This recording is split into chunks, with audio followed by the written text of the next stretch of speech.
பண்ணது 400 ரூபாய் கேள்வி. அவரும் கேட்ட ஒரு கேள்வி வைக்கும் மதிப்பெல்லாம் வைக்க விடாது.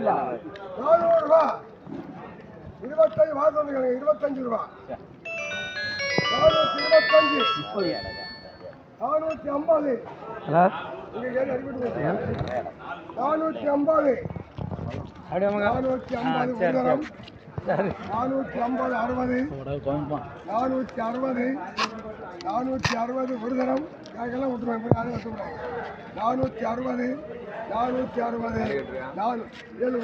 460 470 ஒரு தரம் விடலாமா? 470 80 480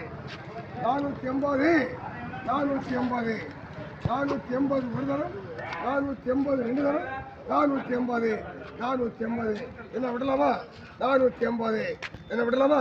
முடிக்க பங்கு போட விட மாட்டேன்.